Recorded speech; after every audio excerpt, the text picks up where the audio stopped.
Agogo Ayo tí kí n káàbọ̀ sábàlá ìròyìn lórí ètò Agogo Ayo fún tòní. Èmi ni Olúwaṣèyí Ògúnlẹ́yẹ. Ẹ gbọ́ kókó oníròyìn náà. Ìjọba àpapọ̀ fowó lé owó ìwé àwọn arìnrìn-àjò. Ẹ má kó gbó sí mi lápò, ọkọ̀ ọlọ́kọ̀ ní KCEE, EBUBE NWAGBO ló sọ bẹ́ẹ̀. SKALES darapọ̀ mọ́ iléeṣẹ́ agbórinjáde Dẹ̀màmá. Ìròyìn náà rèé lẹ́kùnrẹ́rẹ́. Ìjọba àpapọ̀ orílẹ̀-èdè Nàìjíríà ti gbówó lé owó ìwé tó ń fúnni láàyè láti rin ìrìn àjò lọ sókè òkun pẹ̀lú ìdá 50% nínú àtẹ̀jáde kan tí igbákejì ọ̀gá tó mójútó iṣẹ́ ní ẹ̀ka ìwé arìnrìn-àjò náà fọwọ́ sí. Àwọn tó bá fẹ́ gba ìwé yìí yóò bẹ̀rẹ̀ sí ní san $15,000 dípò $10,000 tí wọ́n san tẹ́lẹ̀, àti wípé ẹnikẹ́ni tó bá fẹ́ pààrọ̀ ohun tí wọ́n kọ sínú ìwé náà yóò bẹ̀rẹ̀ sí ní san $30,000. Àtẹ̀jáde náà fi hàn wípé ìwé tuntun olójú ewé 64 tí wọ́n ṣe fáwọn tó máa ń rìnrìn àjò déédéé yóò ná wọn ní $20,000 nígbà tí ìwé tí wọ́n ṣe fún àwọn ọmọ ọdún 18 lọ sísàlẹ̀ náà yóò ná wọn ní owó tó dín díẹ̀ ní $9,000. Àtẹ̀jáde yìí wá fìdí rẹ̀ múlẹ̀ wípé gbogbo owó sísan yóò bẹ̀rẹ̀ sí ní wáyé lórí ẹ̀rọ ayélujára láti àkókò yìí lọ.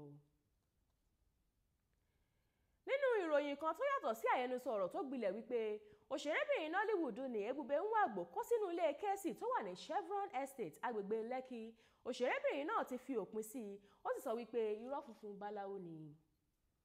EBUBE fi ìdí rẹ̀ múlẹ̀ wípé ilé òun lòun sì ń gbé, àti wípé kí ẹnikẹ́ni má kó gbó sí òun lápò pẹ̀lú àwọn ọ̀rọ̀ ìsọlẹ́nu tí wọ́n ń gbé káàkiri nítorí pé ọkọ̀ ọlọ́kọ̀ ní KCEE jẹ́. A gbọ́ wípé EBUBE àti KCEE ń ṣe wọléwọ̀de kí olórin Limpopo náà tó já a sílẹ̀ lọ́dún 2010 nígbà tó ṣe ìgbéyàwó pẹ̀lú ìyàwó rẹ̀ Ijoma, tó sì jẹ́ wípé lẹ́yìn ọ̀rẹ̀yìn ìgbéyàwó yìí tó so èso ọmọ méjì padà túká ní nǹkan bíi ọdún 3 sẹ́yìn. A rí kà wípé lẹ́yìn tó kúrò nílé iṣẹ́ agbórinjáde Banky W tí ṣe Empire Mates Entertainment, ó ṣeé ṣe kí olórin orílẹ̀-èdè Nàìjíríà ní SKALES darapọ̀ mọ́ iléeṣẹ́ agbórinjáde Timaya ìyẹn Dẹ̀màmá nítorí pé ó tiẹ̀ ti kó wọnú ilé Timaya. Ìwé iṣẹ́ tí SKALES tọwọ́ bọ̀ pẹ̀lú iléeṣẹ́ Empire Mates Entertainment jẹ́ ọlọ́dún 3 tó parí nínú oṣù kìíní ọdún yìí, ṣùgbọ́n tó jáde nínú ìròyìn ní nǹkan bíi ọjọ́ díẹ̀ sẹ́yìn. Ìwádìí fi hàn pé iléeṣẹ́ Empire Mates Entertainment kò wúlẹ̀ ṣe àpétúpè ìwé iṣẹ́ SKALES nítorí pé kò fi bẹ́ẹ̀ rí owó nínú iṣẹ́ orin rẹ̀, bó tilẹ̀ jẹ́ pé wọ́n ná owó púpọ̀ lórí rẹ̀.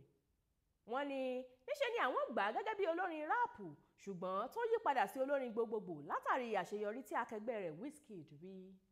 Èyí ni òpin ìròyìn fún tòní. Ẹ gbọ́ kókó inú rẹ̀ lẹ́ẹ̀kan sí i. Ìjọba àpapọ̀ fọwọ́ lé owó ìwé àwọn arìnrìn-àjò.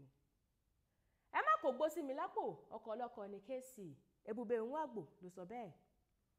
SKALES darapọ̀ mọ́ iléeṣẹ́ agbórinjáde Dẹ̀màmá. Àìjù bẹ́ẹ̀ lọ lórí abala ìròyìn lórí ètò Agogo Ayo fún tòní. Ètò ṣì ń tẹ̀síwájú, ẹ má bá wa kálọ.